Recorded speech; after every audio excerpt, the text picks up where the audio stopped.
এই যে নতুন সরকার এসছে, এদের 2 সপ্তাহ হয়নি, কিন্তু 2 সপ্তাহের মধ্যে এরা প্রমাণ করে দিল যে আমরা আর যাই হই, আমরা মানবিক নই। ওরা যদি হকারদের সঙ্গে একবার বসতো, আলোচনা করতো, হকারদের টাইম দিত, বা হকারদের কোনো বিকল্প একটা প্রস্তাব দিত, একটা বোঝা যেত। তা না করে হঠাৎ এসে বুলডোজ করলেন, এটা ঠিক না। আপনারা তো, এই হকাররাও হয়তো অনেকে আপনাদের ভোট দিয়েছে, এই হকাররাও তারা নিরপেক্ষ, তারা বাংলার মানুষ, তাদের গণতান্ত্রিক অধিকার আছে। আমরা আজকে এখানে এসেছি, মমতা ব্যানার্জি কখনো পুনর্বাসন ছাড়া হকার উচ্ছেদের পক্ষে ছিলেন না। আমরা খুব শান্ত মনে যেটা বলতে চাইছি শুভেন্দুবাবুকে, এটা ঠিক যে শুভেন্দুবাবু নন্দীগ্রামে জিতেছেন, কিন্তু উনি ভুলে গেছেন ভারতবর্ষের সংবিধান অনুযায়ী, আম্বেদকরের সংবিধান অনুযায়ী উনিও একজন এমএলএ, আমিও একজন এমএলএ। আমার সঙ্গে দাঁড়িয়েছিলেন এতক্ষণ অশোক দেব, 8 বারের এমএলএ। ফলে স্ট্যাটাসটা কিন্তু সবারই এমএলএ। আমি ফুটপাতে, আপনি হেলিকপ্টারে, এটা কি ভালো দেখাচ্ছে? কমসে কম কথা তো, আমরা তো 9 জন যেতে চেয়েছিলাম। তার মানে আপনারা বলছেন তৃণমূল কংগ্রেসকে আপনারা এখনও এতটাই ভয় পান যে মাত্র 9 জন গিয়ে দেখা করতে চাইলে। আমরা ডিআরএমের সঙ্গে দেখা করতে চেয়েছিলাম, আর ওইখানটায় যেখানটায় উচ্ছেদ হয়েছে সেইখানটা দেখতে চেয়েছিলাম যে আমরা গিয়ে একটা রিটেন প্রপোজাল তৈরি করে মমতা ব্যানার্জিকে দেবো। তা এসে লাভ কী হলো আমাদের? পুলিশ বলো যেতে দেবো না, ফিজিক্যালি যেতে দেবো না। কিন্তু আজ সকালবেলা অবধি নয়না বন্দ্যোপাধ্যায়কে বলা হয়েছে আপনারা প্যান্ডেল বাঁধুন, কটা চৌকি থাকবে, এসব করার কী দরকার ছিল?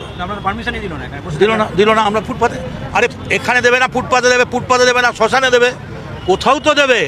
কিন্তু যতক্ষণে দেহে আছে প্রাণ, প্রাণ পরে বাংলা সরাবো জন্নাল। এই বাংলাকে নবজাতকের কাছে বাসযোগ্য করে যাবো আমরা। এটা ঠিক তৃণমূল কংগ্রেস আজকে ফুটপাতে। আবার এটাও ঠিক যে একটা সময় তৃণমূল কংগ্রেসের সাপোর্ট ছিল না, সাপোর্ট না থাকলে দিল্লির গভর্নমেন্টের কী হয়, এই অবস্থা হয়ে গেছিল। মমতা ব্যানার্জি আবি তাক জিন্দা হ্যায়। আপনি যদি সবাইকেই সিঙ্গল, সবাইকেই পুষ্পা ভাবতে শুরু করেন, আমরা পুষ্পা নই। আপনি ইলেক্টেড, আমিও ইলেক্টেড। কেমন সাড়া পেলেন? সারা মানুষ আছে, মানুষ তো পুরো জানতেই পারেনি। আমরা এখানে এসে বসেছি, পুরো জানার আগেই হঠাৎ হয়েছে। তবে একটা কথা আপনাকে বলি, আপনি ভুলে যাবেন না, পুরু যখন আলেকজান্ডারের কাছে হেরে গেল, বলো কী করবে, কী ব্যবহার করেন, আশা করেন বলে রাজা যেমন রাজার সঙ্গে। আপনার রাজার ব্যবহারটা খুব ভালো লাগলো। আপনি হেলিকপ্টারে উঠলেন, আমরা ফুটপাতে। তবে এটা আমার জীবনে থাকবে এই ছবিটা, যে প্রাচীর সামনে ফুটপাতে বসে আছে 4 বারের এমএলএ মদন মিত্র, সর্বভারতীয়। সবথেকে বড় কথা, আমি যখন স্টেট তৃণমূল যুব কংগ্রেসের প্রেসিডেন্ট, শুভেন্দু তখন মেদিনীপুর তৃণমূল যুব কংগ্রেসের প্রেসিডেন্ট। আমি যখন সর্বভারতীয় তৃণমূল যুব কংগ্রেসের প্রেসিডেন্ট, শুভেন্দু তখন পশ্চিমবঙ্গ যুব কংগ্রেসের, তৃণমূল যুব কংগ্রেসের প্রেসিডেন্ট। আমার আর কোনো মন্তব্য নেই, শুধু এইটুকুনি মন্তব্য, বি মানবিক। মানবিকতাটা হারিয়ে ফেলা ঠিক না। পাওয়ার কারাপ্টস, অ্যাবসলিউট পাওয়ার কারাপ্টস, অ্যাবসলিউটলি। হয়েছে, ওটা অর্ডার দিয়েছে সিবিআই কাছে, করবে, ওদের ক্ষমতা আছে, ওরা এখন যেটা ইচ্ছা করবে মনে করবে করবে।